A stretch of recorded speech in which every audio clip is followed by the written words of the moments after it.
এর আগে আমরা একটা ফাংশন শিখছি, সেই ফাংশনের নাম হচ্ছে ডে। তো ডে নামে যে ফাংশনটা ছিল সেইখানে আমরা দেখছি যে শুধুমাত্র যে কততম দিন, তৃতীয়, চতুর্থ নাকি পঞ্চম, এই দিনটা শুধুমাত্র দেখায়। কিন্তু ডেজ নামে ফাংশন আসলে যেটা করে সেটা হচ্ছে দুইটা ডেট।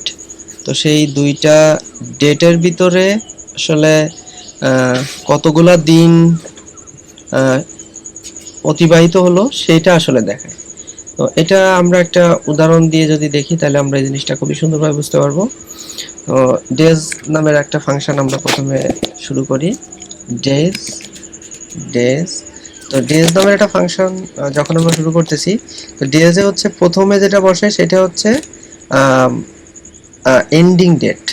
ঠিক আছে, এন্ডিং ডেট। তো আমরা আজ যে কোনো একটা ডেট আমরা লিখি, 06/03/2023। যেহেতু এটা আমি একটা স্ট্রিং হিসাবে দিচ্ছি এই জন্য কিন্তু আমি এটা হচ্ছে ডাবল কোটেশনের ভিতরে দিচ্ছি। আচ্ছা, এইবার আমরা আর একটা ডেট দিব এবং এই ডেটটা হবে হচ্ছে শুরুর ডেট। তো শুরুর ডেট আমি দেব, আমি একটা র্যান্ডম ডেট দিই 07, এটাও ডাবল কোটেশনের ভিতরে যাবে, 07/04/2012। না 12 না, এটা আরো কাছাকাছি একটা দিয়ে দিই, 22 দিলাম।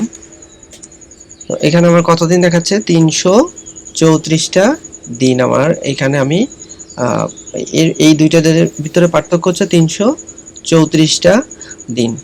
তো তাহলে এটা ডেজ আর ডে ডে ফাংশন দুইটার ভিতরে খুবই সহজ জিনিস, এটা আমাদের বুঝতে অসুবিধার কথা না। সেটা হলো যে ডেতে শুধুমাত্র দেখায় যে কততম দিন, তৃতীয়, চতুর্থ, পঞ্চম এরকম দিন। আর ডেজে আসলে দেখায় যে ডেতে যেটা দেখায় কোনো একটা মাসে, যে এপ্রিল মাসে চতুর্থ দিন, বা 4 তারিখ মানে চতুর্থ দিন, যদি 5 তারিখ মানে পঞ্চম দিন এরকম।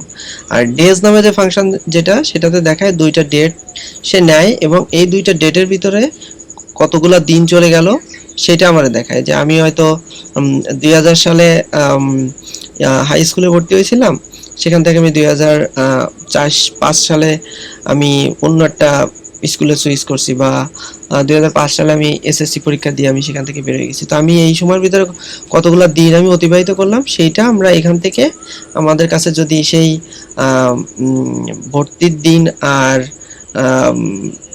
শেষ দিন যেটা আমি যেদিন চলে আসছি সেই টিসি নিয়ে, এই দুইটা দিনে যদি আমার কাছে থাকে তাহলে আমি খুব সহজে বের করতে পারবো যে ওই স্কুলে আমি কতদিন লেখাপড়া করছি।